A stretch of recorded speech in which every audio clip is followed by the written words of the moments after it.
Just over a year after Donald Trump left the White House in disgrace, he took to a stage in a Florida ballroom at the 2021 Conservative Political Action Conference and told a crowd of supporters, "Our most dangerous people are people from within."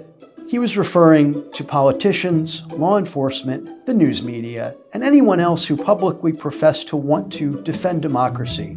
And he told his supporters he was going to break their grip on power forever. For a time, disappointing midterm election results and the surging profile of other Republicans made it seem as if Trump's menacing intentions were the stuff of fantasy.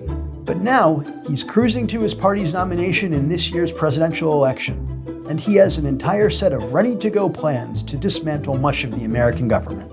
How could this happen? And what will a second Donald Trump term look like?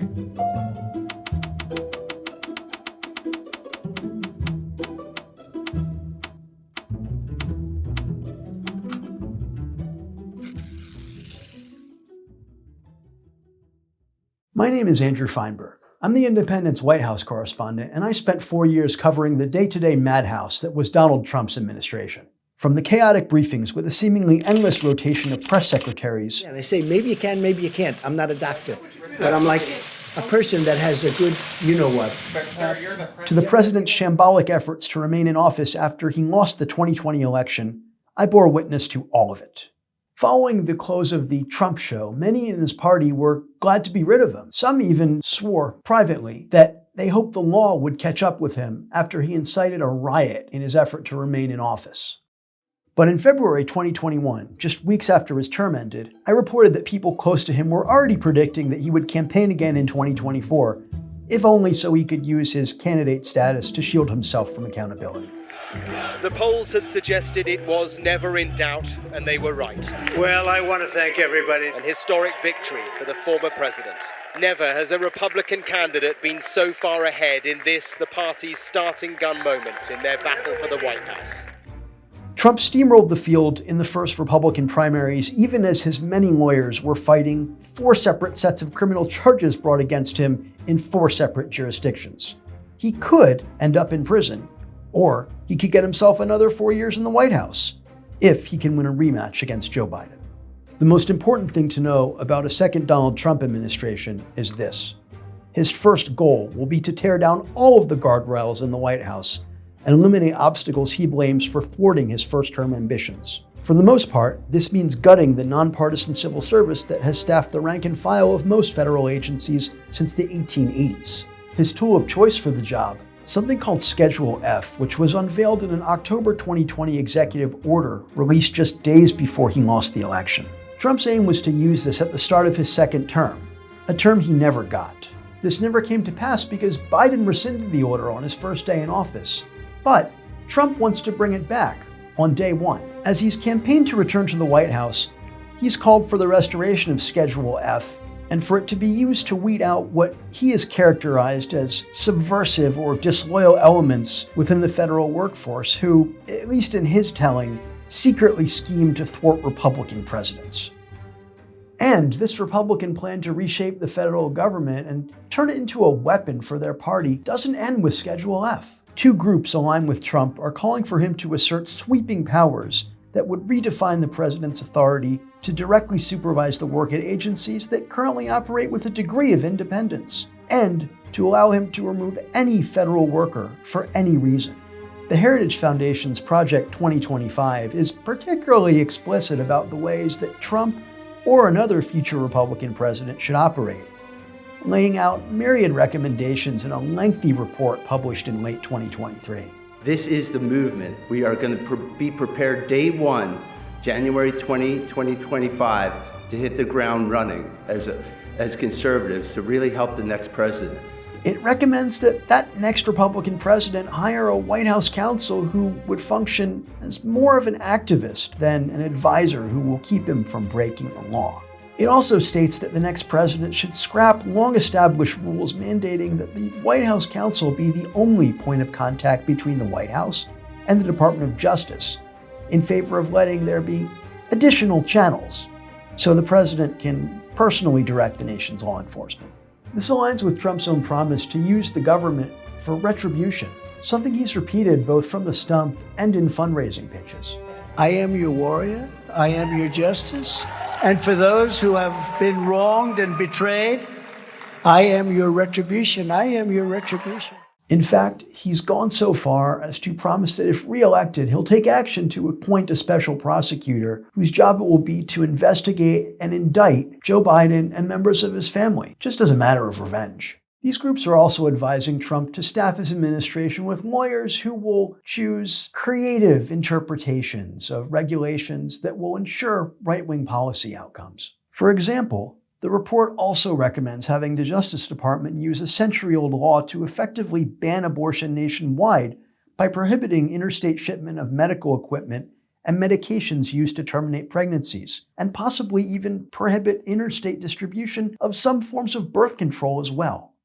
And while the president can't single-handedly eliminate agencies he doesn't like, he can order them to be moved to remote or inhospitable locations and effectively force out non-compliant workers.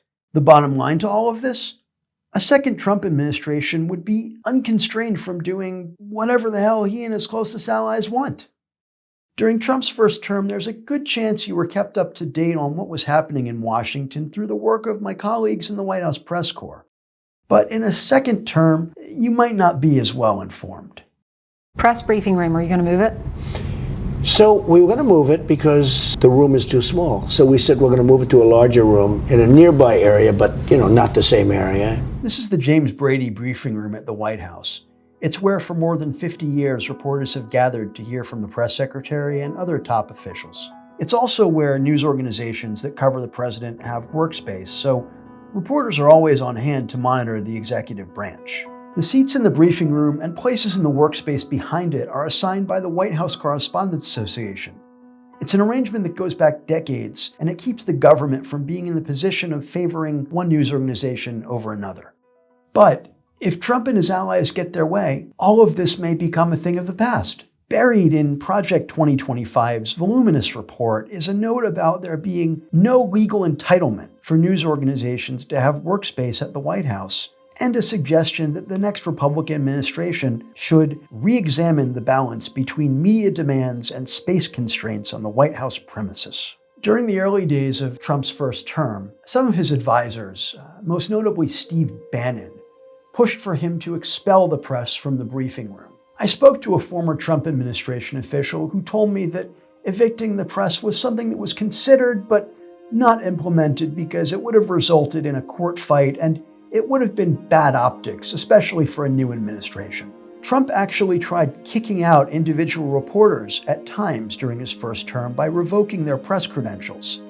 He tried this on 2 separate occasions, but both times the court stepped in and he was thwarted. But in a second Trump term, he might go back to the tactic Bannon favored nearly 8 years ago. Instead of trying to kick out 1 or 2 pesky reporters, just throw out the entire press corps.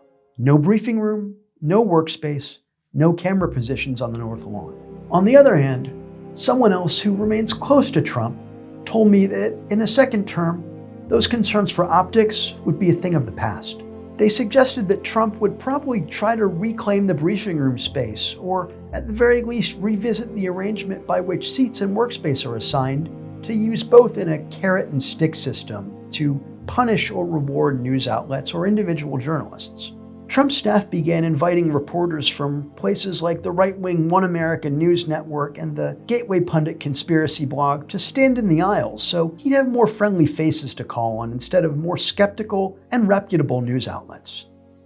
Go ahead, OAN in the back. OAN, please, OAN. OAN. Treat me very nicely. Mr. President, your approval ratings have been the highest they've ever been. Well, that's a nice question. Thank you very much. Well, I love whoever you're with. That's such a nice question. In short, there's a good chance that if Donald Trump returns to the White House, my colleagues and I could be shut out in favor of more compliant and less reliable news outlets. But there are other equally dangerous and potentially serious changes that a second Donald Trump term could usher in. The Independent has reported on what could be expected, including a turn away from NATO and America's democratic allies in favor of authoritarian regimes led by Trump-friendly dictators, and a domestic agenda powered by anti-immigrant sentiments and right-wing cultural grievances on issues such as race, abortion, same-sex marriage, and the rights of transgender people. Trump routinely refers to those marginalized groups as vermin and complains of a deep state in Washington that must be eliminated. Experts told my colleague Alex Woodward that Trump's rhetoric and his plans are right out of an old playbook used by fascists. Tearing down the machinery of government, a block on the press, the normalization of violence, and the demonization of whole swaths of the American population are just some of what could come if he wins a second term.